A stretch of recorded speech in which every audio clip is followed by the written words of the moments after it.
c'est 4 types qui reviennent du Vietnam. Hannibal Smith, Futé, Barracuda et Looping. Ces 4-là, vous les connaissez. C'est l'agence tout risque. Et c'est vraiment la dernière chance du moment. Les mauvais coups détruants, l'agence les règle au comptant. Si vous avez grandi dans les années 80, vous avez certainement glandé pas mal de samedi après-midi devant TF1 ou sur d'autres chaînes, et même en ce moment sur Paris Première, mais pas le samedi.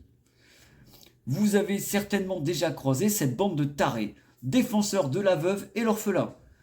Mais pour ça, il faut déjà pouvoir rentrer en contact avec eux, car ils sont discrets. Sauf quand ça explose dans un petit village où il se passe jamais rien. Parce qu'ils ont un petit peu au cul l'armée pour un crime qu'ils n'ont pas commis. Bon. Cette joyeuse bande est dirigée par un pro du déguisement, mais aussi un génie du mal qui veut faire le bien, le lieutenant-colonel Hannibal Smith. Futé, le type qui va draguer tout ce qui a des poumons féminins, Barracuda, la brute de base, et Looping. Bon, celui-là, ils vont aller régulièrement le chercher à l'asile quand ils ont besoin de lui, car oui, il est légèrement dérangé psychologiquement, mais il reste un expert en explosifs et un pilote d'exception. 89 épisodes en 4 ans, et voilà les bases. Mais les bases à Hollywood, quand on n'a pas d'idée, on les adapte. Et j'en ai déjà parlé dans ma vidéo sur Wild Wild West. En 2010, on efface tout ce que nous a vendu la télé dans les années 80. On met tout ça à notre époque et on a un film. Bien que le film reprend les grandes lignes de la série, les tarés, le braquage, l'armée. Je vous préviens, il va y avoir des spoilers. Bon, 15 ans plus tard, il y a prescription. Nous retrouverons donc Hannibal Smith, incarné par Liam Neeson. On ne le présente plus. Qui doit sauver Futé, Bradley Cooper. Lui non plus, on ne le présente plus. Smith va croiser un champion UFC reconverti, Quinton Jackson, qui va avoir le privilège de conduire le célèbre van rouge et noir.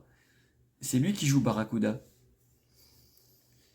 Et bien entendu, et enfin, Looping, incarné par Sharlto Copley, que vous avez peut-être vu dans District 9 ou Elysium pour les plus connus. On y ajoute Jessica Biel, révélée par la série 7 à la maison pour la touche féminine, et Patrick Wilson, Monsieur Ed Warren de la saga Conjuring. Et à partir de là, je ne peux que vous annoncer que cette enquête aura une scène post-générique comme le film. Et oui. Le réalisateur s'appelle Joe Carnahan. Avant ce film, il n'était pas super connu, et il n'est toujours pas d'ailleurs, mais il retrouvera Liam Neeson un peu plus tard pour le film Le Territoire des loups. Il signe également 3 épisodes de la série Blacklist. On lui donne 110 millions de dollars, et c'est là que ça commence à partir en vrille. Monsieur Carnahan, voyez plus grand. Je vais pas passer toute la liste de ses souhaits en revue, sinon on y est encore demain. Mais dans sa liste de souhaits, il y a quand même Schwarzenegger, Stallone et tout un tas d'autres gens que... On arrête là. Et j'ai d'autres enquêtes à écrire surtout. Mais oui. Bon, le succès est assez mitigé, un peu moins de 177 millions de dollars de recettes. Après, il faut avouer que passer de cette histoire de vétéran du Vietnam à vétéran d'Irak, ça n'a pas plu à tout le monde. Bon, il faut l'avouer, le résultat ressemble plus à un Triple X avec Vin Diesel qu'à la série originale. Mais bon, quand on débranche son cerveau et qu'on le rebranche 2 heures après, on passe pas un si mauvais moment. Bref, faire revivre nos souvenirs télé qu'on les a connus à l'époque, eh ben c'est pas comme si on les avait découverts hier. Et ça, c'est jamais simple. Bon, cloche, pouce bleu, partagez aussi, hein, vous avez le droit, hein, c'est pas interdit, c'est gratuit. Vous connaissez la chanson, et je vous fais des bisous. Et il y a une scène post-générique, oubliez pas. Dans la rue, le mystère s'épaissit. Les pas d'Armand résonnent de la nuit. Sous la lune, un secret se glisse. Ah, c'est cool, vous êtes restés. Oui, comme je l'ai dit tout à l'heure, il y a une scène post-générique dans le film. Et c'est pour ça que j'en fais une sur cette vidéo. Et dans cette scène, on peut voir Dirk Benedict et Dwight Schultz, futé et looping de la série originale. George Peppard étant décédé et Mr. T pas mal malade à l'époque, on peut comprendre qu'il soit pas là. Ouais, c'est bon, je vais vous la faire. J'aime bien quand un plan se déroule sans accroc. Dans la rue, le mystère s'épaissit.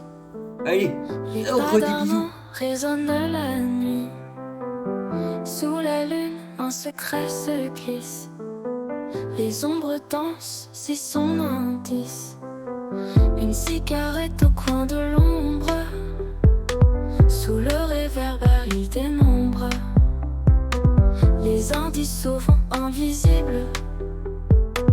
Arnaud trouve l'impossible.